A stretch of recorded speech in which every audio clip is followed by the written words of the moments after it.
Climbing is one of those things that works really well in VR with motion controls, but rarely gets more than a moment to shine. The Climb 2, though, is all about it.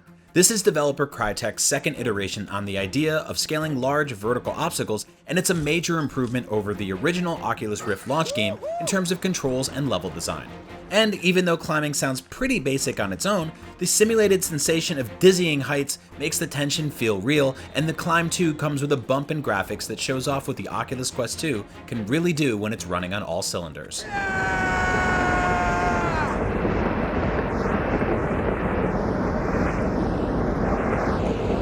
The Climb 2 starts things off pretty simple. Once you get through its brief tutorial, you're allowed to swing, pun intended, between any of its 5 main zones, and within each of those are 3 different levels that unlock as you beat the last one. Thankfully, it does away with the original's arbitrary level gating system. If it sounds like the amount of content here is light, that's because it is. That's a total of just 15 levels. Don't come in expecting a story either. The only thing you'll be doing is jumping, gripping, and swinging your way up this meticulously detailed virtual climbing wall. What makes it work is that there's a refreshing amount of diversity. Each level, even within the same zone, has a completely different backdrop and art style, and map layouts are all notably different from the last. For example, one of the early levels in the city area has you climbing along the outsides of skyscrapers in broad daylight, whereas the next level starkly contrasts that by having you jump between moving elevators with gorgeous city lights glimmering across the horizon at night. Later, you climb through mountainous crevasses while evading feral wolves, leaping between hanging baggage containers, and even up the side of a giant wind turbine. It all looks fantastic, and the constant change in backdrop keeps things feeling fresh and interesting throughout. As tense as it can be, the moment-to-moment gameplay of the Climb 2 is meditative in its simplicity. Just like in the original, it's all about balancing speed and stamina. Trying to hold a grip with one hand can cause you to lose too much stamina and slip, but you can press your touch controller's trigger button halfway to hold on longer and restore stamina mid-climb, or you can apply chalk to your hands to make them retain more stamina and restore stamina much faster. These are all strategies that carry over from the original game, but they feel so much smoother now. For instance, maintaining a half grip is now more forgiving and intuitive. Chalking your hands is also much quicker and far less clunky. As a result, it's much easier to get into a groove in the Climb 2.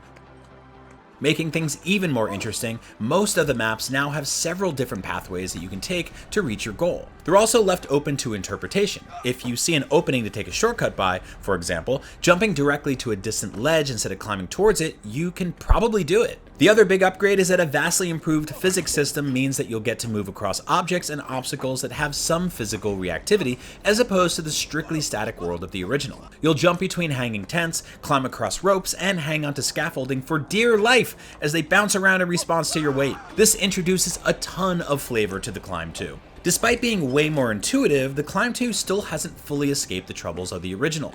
It's a physically intense game which often makes you crane your neck to play, and that can cause some discomfort. And while the level design is far less frustrating than that of its predecessors, there will still be moments where you get your head stuck inside of a wall, or your avatar's full body will block you from making an obvious jump, causing you to fall to your death. Like this! Finally, the continuing lack of a real multiplayer mode is especially disappointing, given it was such a missed opportunity in the Climb. Instead of racing someone to the top of a mountain in real time, you can compete against ghost avatars made from your friend's leaderboard scores.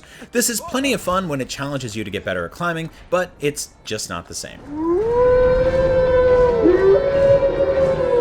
Thanks to improvements to its controls and level design, the Climb 2 is a significant step up from Crytek's original swing at a VR climbing simulator. It may be short, but it doesn't keep you waiting to get to the action. And while it doesn't innovate enough to feel like a whole new game, it refines its predecessor's enjoyable but generally unintuitive climbing into something much more approachable and slick, making it a great game for VR beginners. At its best, the Climb 2 exhilarates as it carries you well above the clouds. For more VR, check out our reviews of The Walking Dead: Saints and Sinners and Half-Life: Alyx. And for everything else, stick with IGN.